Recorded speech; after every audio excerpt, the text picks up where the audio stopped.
네, 귀한 찬양 감사드립니다. 찬양해 주신 것처럼 늘 주 예수를 내 마음에 모시고 살아가시면서 승리하시는 우리 모든 성도님들 되시길 주의 이름으로 축원합니다.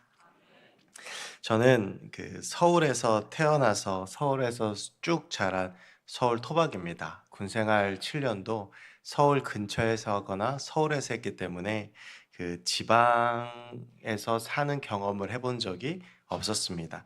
물론 이제 저희 어머니가 대구 분이셔서 이 경상도 피가 흐르긴 하는데 저희 어머니도 23세 결혼하셔서 쭉 서울에서 사셨기 때문에 사투리를 잘 쓰시지 않습니다.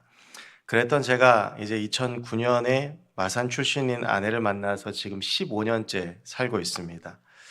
그 아내를 만나고 결혼하고 살면서, 그리고 제가 전역 후에 3년 동안 창원에서 살면서 가끔 이해할 수 없는 단어를 들어서 곤욕스러웠던 적이 있습니다.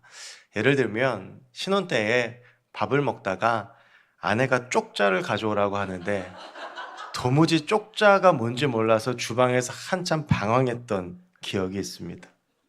그리고 경상도에서는 졸리다라는 말을 잘 안 쓰고 이제 잠이 온다라는 말을 주로 쓰는데, 이것도 저한테는 새로운 경험이었는데요. 제가 몇 번 말씀을 드린 적도 있지만 또 잊을 수 없는 기억은, 처음으로 창원에 이사를 왔던 날 관리사무소 가서 이제 여러 가지 서류를 작성하고 나서 이제 관리소장 아저씨에게 드렸는데, 그 아저씨가 이제 다 받은 다음에 저한테 가입시다 하는데, 저희 집에 가자는 줄 알고 5분을 기다려서 서 있었는데, 아저씨가 왜 안 가냐고 그래서 가자고 그러지 않았냐고, 그게 아니라 잘 가라는 얘기라고. 그래서 굉장히 당황했던 경험이 있습니다. 그런데 그런 여러 사투리 중에서 저한테 가장 큰 충격을 줬던 말은 이 문디아였습니다. 처음에는 문디가 뭔지 정말 궁금했습니다. 문디 가시나부터 시작해서 뭐 온갖 말이 있는데, 근데 이게 문둥이의 사투리라는 말을 듣고 이 사람한테 쓰기엔 좀 심한 말 아닌가라는 생각을 했던 적이 있습니다. 이제 이 문둥이라는 말은 비속어인데요. 예전 언어로 문둥병에 걸린 사람을 의미하는 겁니다. 이제 지금은 이 문둥병이라는 것이 혐오나 차별적인 발언이라고 해서 문둥병, 문둥이란 말을 쓰지 않고 나병 혹은 한센병이라고 말을 합니다. 이 문둥이라고 하는 말 자체가 문드러지다라는 말에서 온 것인데요. 이것이 이 병의 증상을 잘 보여줍니다. 이 병의 명칭은 이제 영어는요, 레프러시인데, 이 용어는 레프라라고 하는 라틴어에서 오는데, 이 레프라라고 하는 라틴어는 비늘이라는 뜻입니다. 그래서 이게 레프러시, 레프라 이런 말을 사람한테 쓸 때에는 비늘에 덮인 사람 라고 하면서 이 문둥병, 그러니까 이 나병에 걸린 사람의 피부가 어떻게 되는지를 보여주고요. 그리고 이 나병에서 한자의 나가요, 두꺼비를 뜻합니다. 그러니까 이 병에 걸리면 피부가 어떻게 썩고 피부가 어떻게 망가지는지를 잘 보여준다라고 하는데요. 이 문둥병, 그러니까 나병에 걸리면 살이 썩어 들어가서 이렇게 보기에 참 흉측한 모습이 되어서 과거로부터 격리 대상으로 여겨졌고요. 그래서 우리나라에서도 전남 고흥의 소록도, 또 우리 가까운 데 부산 영호동 이런 데에 나병 환자촌이 있어서 그 나병 환자에 걸린 사람들은 모여서 살았던 것을 우리가 알고 있습니다. 그리고 이 성경에서도요, 출애굽기를 시작으로 이 나병에 대한 이야기들이 쭉 나옵니다. 그러니까 이 나병이 굉장히 오래된 병이라고 할 수 있는데요. 나병은 단순히 병의 차원을 떠나서 성경 시대 때, 그러니까 구약을 넘어서 신약, 오늘 예수님의 이르기 때까지 굉장히 부정한 것으로 여겨졌습니다. 이제 나병에 대한 설명이 레위기 14장에 한 장 전체에 기록이 되어져 있는데요.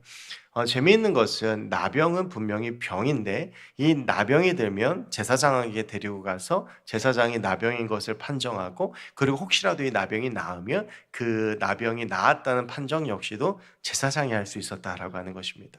그러니까 이 병이 어떤 육체적인 병의 의미뿐만 아니라 영적인 의미를 가진 것으로 사람들이 보았다라고 볼 수 있겠는데요. 그래서 이 나병에 걸린 사람은 하나님께 저주를 받은 사람으로 여겨지곤 했습니다. 오늘 본문에서도 예수님께서 나병을 치유하신 후에 제사장에게 가서 너의 몸을 보이라고 말씀하신 이유도 이것입니다. 이 나병 환자가 지켜야 될 규정이 레위기 14장 45절부터 46절까지 나오는데, 제가 읽어드리면, 나병 환자는 옷을 찢고 머리를 풀며 윗입술을 가리고 외치기를 부정하다 부정하다 할 것이요 병이 있는 날 동안은 늘 부정할 것이라 그가 부정한즉 혼자 살되 진영 밖에서 살지니라.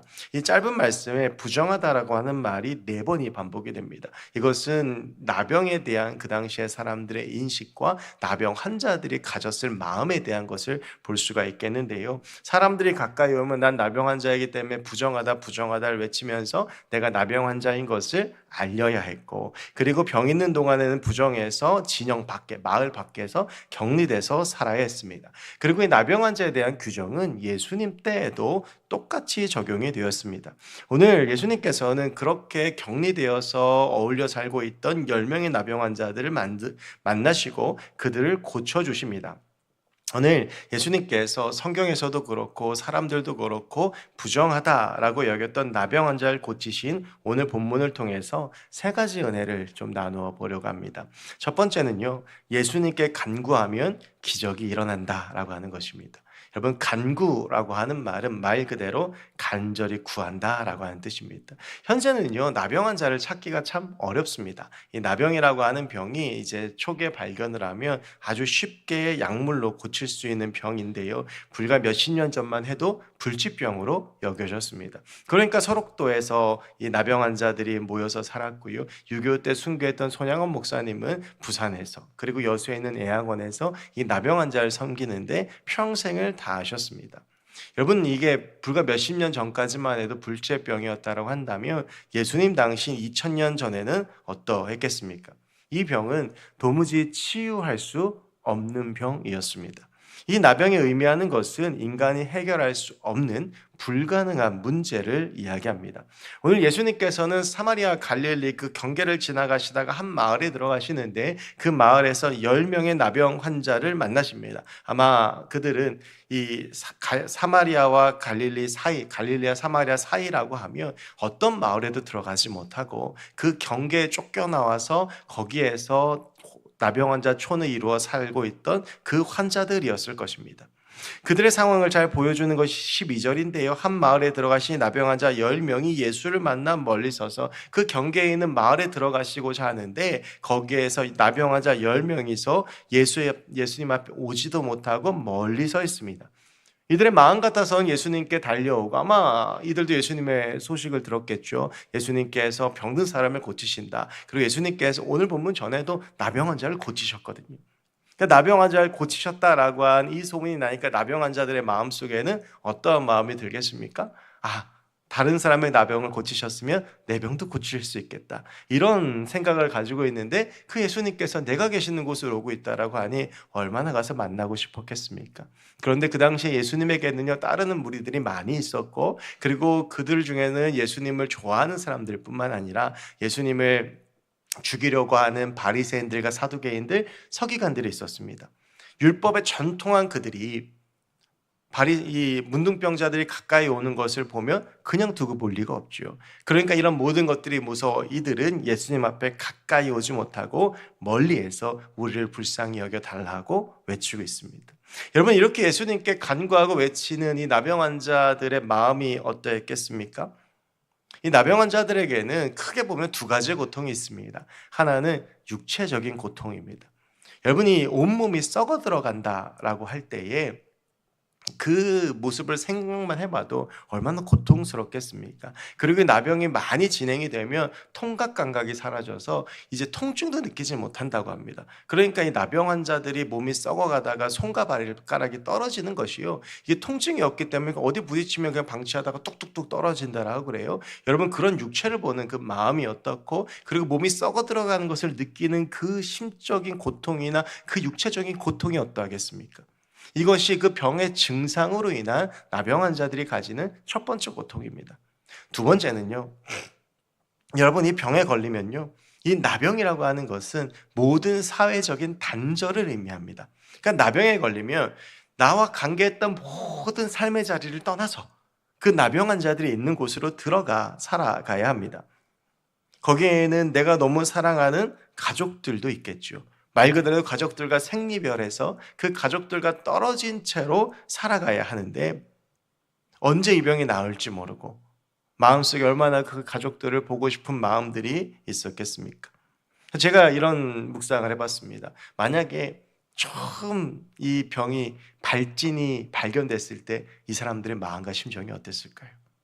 아니기를 바라고 또 바라는 마음으로 보지만 점점점 커져가는 그 발진을 보면서 아마 이들은 절망하고 고통스러워하며 가족과의 이별을 준비했을 것입니다.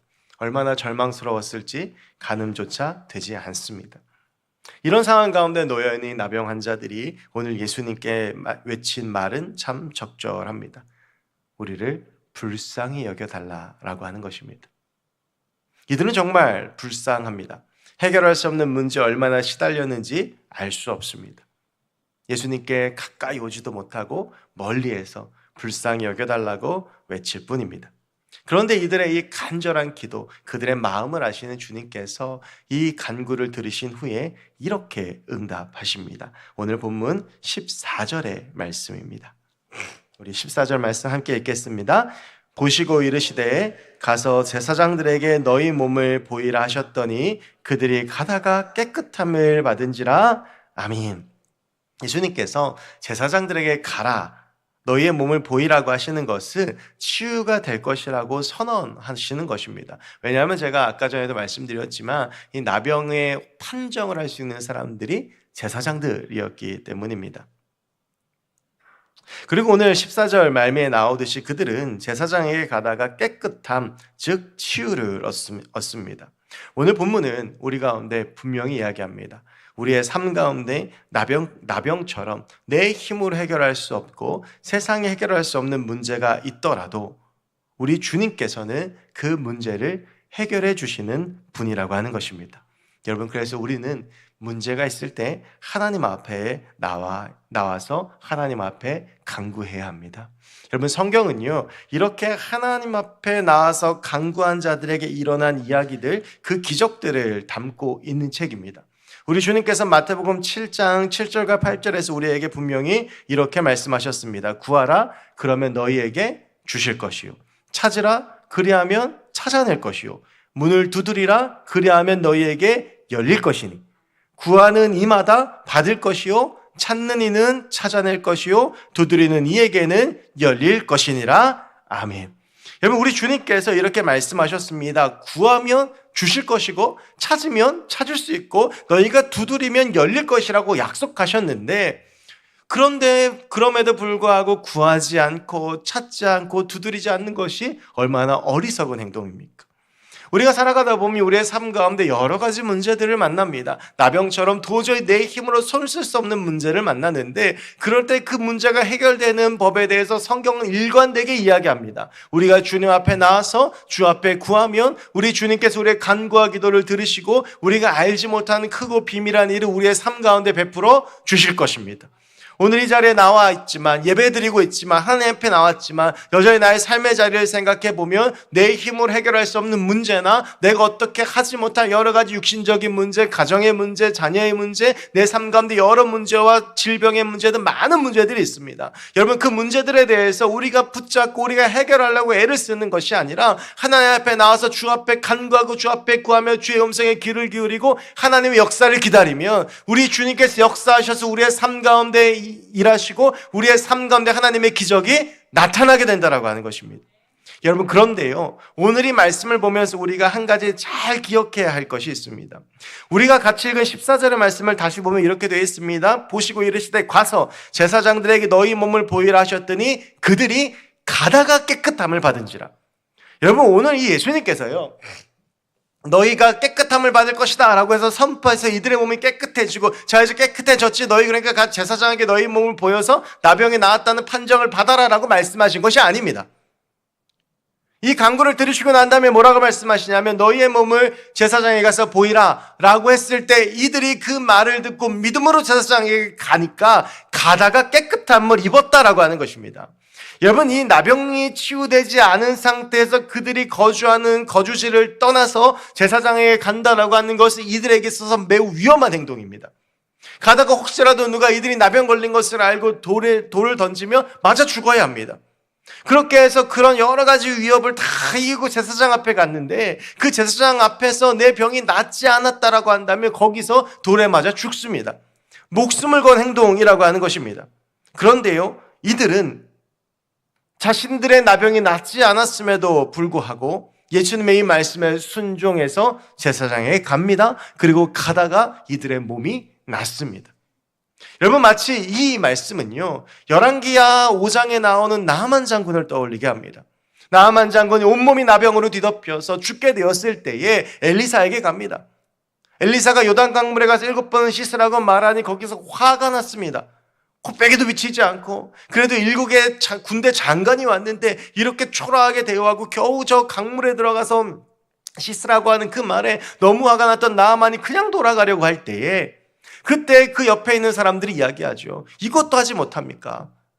이것 하면 나을 수 있다고 한번 해보십시오. 그래서 나하만이 그 말에 순종해서 어떻게 합니까? 요단강물에 들어가서 7번 몸을 씻고 나왔더니 그 몸이 어린아이의 피부처럼 깨끗해졌습니다. 여러분, 우리가 하나님께 간구하지만 그 간구 가운데 우리에게 필요한 것이 무엇이냐 하면 하나님께서 이 일을 해주실 것이라고 믿고 하나님의 말씀에 순종하며 내 삶을 하나님 앞에 드리는 것입니다. 야고보서 5장 15절에 이런 말씀이 있습니다. 믿음의 기도는 병든 자를 구원하리니 주께서 그를 일으키시리라. 믿음의 기도에는 하나님께서 역사하신 힘이 있는 줄로 믿습니다. 여러분, 우리의 삶 가운데 여러 가지 어렵고 힘든 문제들이 있습니다. 그 어렵고 힘든 문제들을 가지고 우리 주님 앞에 나와서 믿음으로 주님 앞에 간구하고 믿음으로 기도하면 하나님께서는 그런 우리의 삶 가운데 역사하시고 만지시고 고치셔서 우리의 삶을 인도하시고 우리의 삶을 하나님의 은혜로 채우시며 우리의 삶 가운데 하나님의 능력을 부어주신다라고 하는 것입니다. 오늘 우리가 이 하나님의 은혜를 기억하며 하나님 앞에 나아가서 믿음으로 간구할 수 있는 저와 여러분들, 하나님을 붙잡고 살아가는 우리 모든 성도님들 되시기를 주의 이름으로 축원합니다. 두 번째는요, 심령이 가난한 자에게 은혜가 임한다는 것입니다. 여러분, 오늘 본문은 단순한 치유 사건이 아닙니다. 오늘 본문을 보면 이 나병에 치유된 사람이 10명인데요 17절을 보면 그 10명 중에 한 명만이 다시 돌아와 예수님께 감사를 했습니다. 예수님께서 이 모습을 보시면서 이야기하시죠. 너희 10명이 다 치유받지 않았느냐? 같이 가다가 다 10명 치유됐는데 그 9은 어디 갔느냐? 왜 너만 왔느냐? 라고 하는 것이죠. 이것은 정말 그 9명이 어디 갔는지 궁금해서 물으셨다라기보다는 이 한 명의 그 모습을 귀히 여기신 것입니다. 여러분, 그런데요, 여러분이 만약에 당시의 나병 환자라고 한번 생각해 보십시오. 오랜 시간 동안 몸이 썩어져가는 괴로움을 당하고 마치 저주받은 사람처럼 손가락질 당하고 무엇보다 가족들과 오랜 시간 떨어져서 절망 속에서 살아가면서 내 병이 낫기만 해봐라. 내가 가족들한테도 가고 내가 하고 싶었던 일들도 하고 이렇게 마음을 품고 있었을 텐데 얼마나 괴롭고 힘들었겠습니까? 그런데 어느 날 절대 나을 수 없으리라고 생각했던 나병이 나왔습니다. 여러분, 그 병이 낫는 순간 무슨 생각을 제일 먼저 하시겠습니까? 아마 저라면 가족 생각이 제일 먼저 날 것 같습니다. 그러니까 병이 나았음을 확인하고 제사장 앞에 가서 누구에게 먼저 달려갔겠습니까? 가족들에게 달려갔겠죠. 그러니까 이렇게 보면 이렇게 사라진 9명의 심정이 이해가 됩니다. 그런데요, 단 한 명, 이 한 명이 그 감정을 억누르고 예수님께 나아옵니다. 그리고 오늘 본문은 이 사람이 어떤 사람인지를 알려주는데요. 16절 말씀을 함께 보겠습니다. 16절 함께 있습니다. 시작. 예수의 발 아래 엎드려 감사하니 그는 사마리아 사람이라. 아멘. 그냥 여러분, 성경이요, 한 사람이 감사했다라고 진술하면 충분할 텐데 이 사람에 대해서 분명히 이야기하는 것이 사마리아 사람이라는 겁니다. 예수님 역시 18절에서 이 이방인 외는이라는 말을 하시면서 이 감사하는 사람이 이방인임을 강조하십니다. 오늘 본문이 시작하는 11절에는 성경에 여기에만 나오는 표현이 나옵니다. 바로 사마리아와 갈릴리 사이입니다. 여러분, 유대인들에게 있어서 사마리아와 갈릴리는요, 완전히 다른 땅입니다. 갈릴리는 유대인들이 주로 거주하는 땅이고 예수님의 주 활동무대였습니다. 사마리아는요, 북이스라엘의 수도로서 이스라엘 백성들이 사람 취급도 안 했던 사마리아 사람들이 사는 저주받은 땅이라고 여겨졌던 곳입니다. 물론 여기에 이제 여러 가지 이유들을 말씀드릴 수 있겠지만 가장 중요한 것은 이 땅이 아수르에서 정복당하고 그리고 아수르와 피가 섞이면서 혼혈인들이 많아지고 순혈주의를 강조한 유대인들 입장에서 도무지 받아들일 수 없는 더러운 사람들이라고 생각했기 때문이죠. 그래서 여러분, 유대인들은요, 길을 갈 때 사마리아 지역에 나오면 오히려 돌아갔습니다. 그런데 오늘 예수님께서요, 이 사마리아 갈릴리 지역을 의도적으로 걸어가십니다. 그러다가 거기에 산 마을을 가시는데 그러다 보니 접경 지역이잖아요. 거기에 유대인들과 사마리아 나병 환자들이 같이 있었던 거예요. 그런데 그들 중에서 다른 사람들은 다 가족들에게 돌아가고 사라졌지만 사마리아 사람만이 오늘 예수님께 나옵니다. 왜 이 사마리아 사람은 자신의 삶의 자리로 돌아갈 수 있었는데, 얼마나 하고 싶은 게 많았을 텐데 왜 예수님께로 돌아왔을까?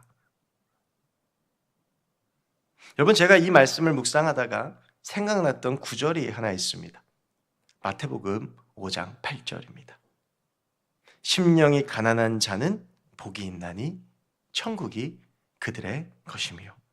여러분, 이 말씀은요, 마태복음 5장부터 7장까지 그 산상수훈을 예수님께서 시작하시면서 처음으로 외치셨던 팔복의 말씀 중에 가장 먼저 나오는 말씀입니다. 사마리아 사람들은 유대인들부터 차별과 혐오를 당했습니다. 유대인들은 사마리아 사람들과 상종하지 않았고 사마리아 땅을 지나가야 할 때면 그 땅을 멀리 돌아서 지나갈 정도였습니다. 여러분, 그런데요, 그렇게 차별받고 혐오받는 사마리아 사람이 나병에 걸렸다면 어떻게 되겠습니까? 아마 이 세상에서 받을 수 있는 최고의 차별과 혐오를 받지 않았겠습니까?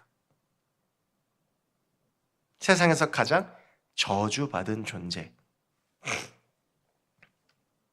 그렇게 여겨졌을 겁니다. 그의 마음이 얼마나 가난했을까요? 사랑받아 본 적도 은혜를 누려본 적도 없는 갈급한 심령을 가지고 살았던 그가 유대인들이 구원자라고 이야기하는 예수께 사랑과 은혜를 받았습니다. 그러니 감당할 수 없는 기쁨이 그 안에 흘러왔고 마태복음 5장 3절이 이야기하는 것처럼 천국이 그 마음 가운데 임하는 역사를 경험하게 된 것입니다. 여러분, 그러니까 다른 것 다 제쳐놓고 예수 앞에 나올 수밖에 없었던 것이죠. 그러나 여러분, 나머지 9명은요, 그 10년 가운데 가난함이 없었습니다. 유대인으로서 누렸던 삶과 경험이 있었고 그렇기 때문에 이 은혜를 온전히 누리지 못했던 것입니다. 여러분, 우리의 마음은 어떠합니까?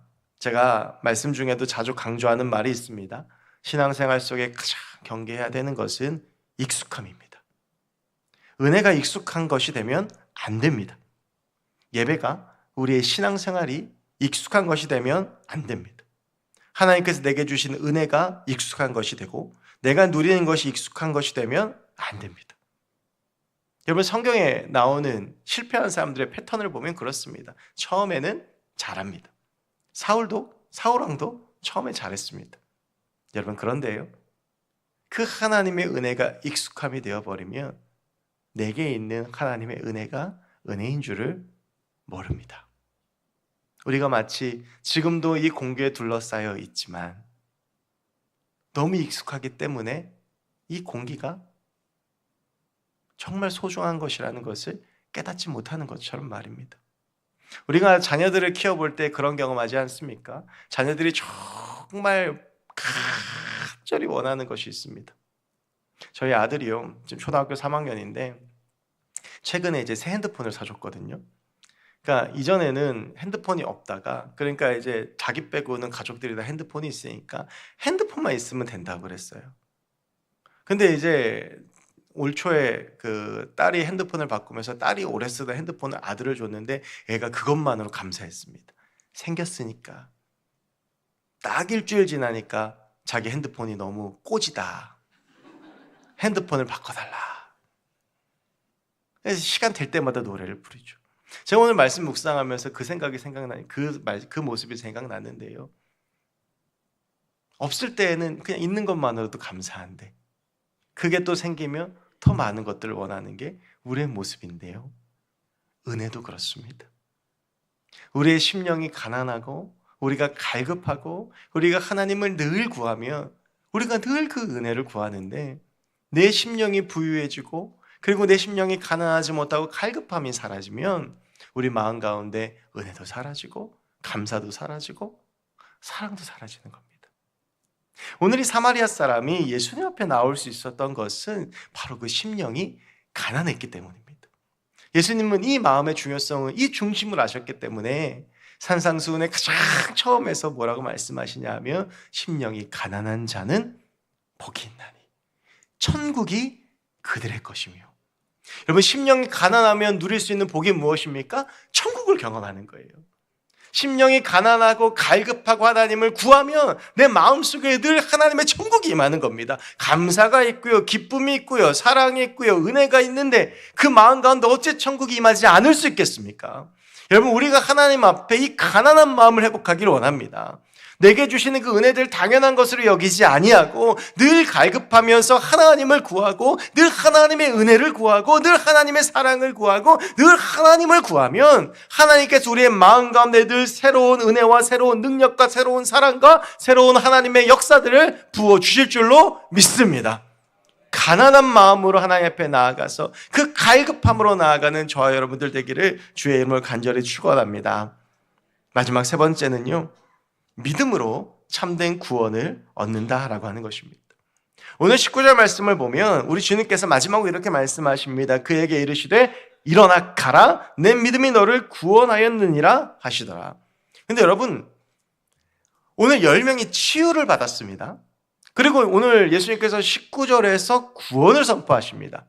여러분, 그렇다면 이 순간 나머지 9명이 받았던 치유가 취소가 됐을까요? 아니요. 그들의 치유는 여전히 존재합니다.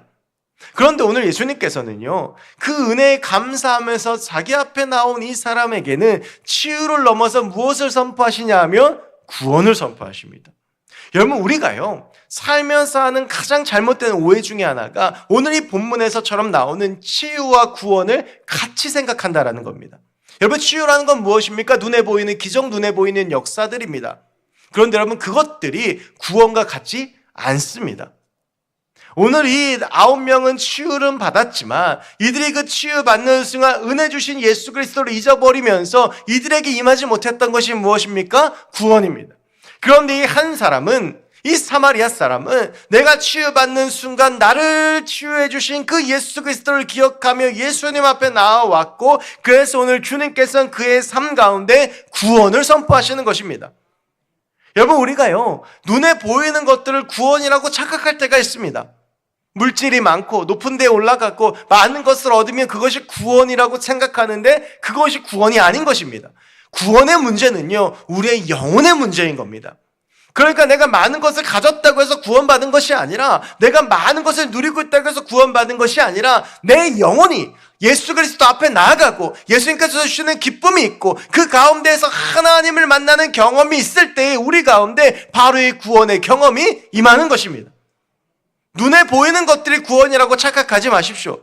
눈에 보이는 것들을 얻기 위해서 내 삶이 발버둥칠 필요가 없는 것이 그것입니다. 내가 눈에 보이는 것들을 얻지 못하더라도 하나님이 내 안에 계시며 그리 아니하실지라도 내게 은혜 주시는 그 하나님의 은혜가 우리 가운데 있는 줄로 믿습니다. 눈에 보이는 치유와 내 영혼이 받는 구원은 분명히 구별되어진 것입니다. 여러분, 생각해보면 선하신 하나님께서 우리의 삶을 항상 인도하셨습니다. 믿음으로 사는 사람, 구원을 누리면서 사는 사람은 그 모든 것이 하나님의 인도하심인 것을 깨닫습니다. 그런데요, 그 하나님의 인도하심을 깨닫지 못하는 사람들은 그 마음 가운데 불평과 불만이 가득하고 하나님을 보지 못하고 마음의 상태가 늘 지옥입니다.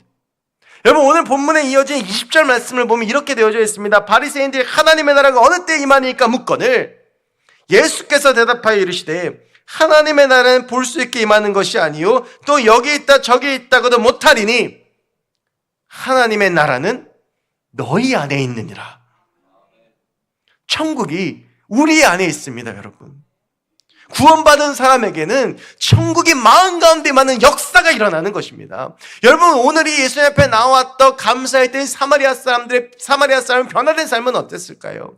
여러분이 9명은요 치유는 받았지만 여전히 변하지 않는 삶의 자유로 돌아갔습니다. 여러분, 그렇다면 그 삶의 자유에서 힘든 일도 있고 어려운 일도 있고 그 가운데 불평불만하고 마음이 상하고 마음이 무너지고 지옥을 경험했을 텐데, 이 한 명은 예수님 앞에 나와서 예수께 구원을 선포받고 예수님 앞에 붙잡히면서 예수님을 평생 붙잡고 살았을 테니 치유되는 것 이상으로 그 마음 가운데 천국이 임하여 그 마음 가운데 세상이 줄 수 없는 평안이 있고 하나님이 붙잡아 주시고 하나님께서 채워주시는 은혜와 사랑이 가득한 삶을 살았을 것입니다. 하나님의 나라가 그의 안에 임한 것입니다. 저는 우리 모두의 삶 가운데, 우리의 마음 가운데 하나님의 나라가 임하기를 원합니다. 사람에게 집착하고 사랑받기에 집착하고 물질에 집착하고 세상의 것들에 집착하고 그러면서 그 속에서 괴로워하고 힘들어하고 지옥 같은 삶을 누리는 삶이 아니라 내게 주신 주의 구원을 기억하며 여기까지 온 것도 주의 은혜이고 앞으로도 우리 주님께서 인도하실 것이며 하나님께서 지금도 내 삶 가운데 은혜를 채워주시고 하나님께서 지금도 나에게 이 은혜를 베풀어 주신다고 고백하는 바로 그 오늘 이 사마리아 사람과 같은 그 모습이 우리 안에 있을 때에 우리에게 하나님께서 주시는 그 구원의 기쁨, 그 하나님의 나라가 임하게 될 줄로 믿습니다. 우리가 하나님의 나라를 소망하며 하나님 앞에 나아가서 그 구원을 사모하고 열망하며 가난한 마음으로 우리 주님을 붙잡고 간구하여서 우리 주님 주시는 구원의 능력, 그 역사, 하나님의 나라를 경험하며 살아갈 수 있는 저와 여러분, 우리 모두가 될 수 있기를 주의 이름으로 간절히 축원합니다. 기도하겠습니다. 하나님, 오늘 함께 우리가 이 사마리아 사람에게 임한 구원의 역사를 바라보며 말씀을 나누었습니다. 여기 있는 우리 모두가 여러 가지 어렵고 힘든 삶을 살아가고 있습니다. 가난한 마음으로 주님 앞에 구하게 하시고 그 주님께 구했을 때 우리의 마음을 채우시는 그 하나님의 은혜를 바라보며 나아가고 하나님을 고백하며 주님과 함께 동행하며 살아가는 우리 모두가 되게 하여 주시옵소서. 감사드리며 모든 말씀 예수 그리스도의 이름으로 기도하옵나이다. 아멘. 우리 함께 말씀 기억하시며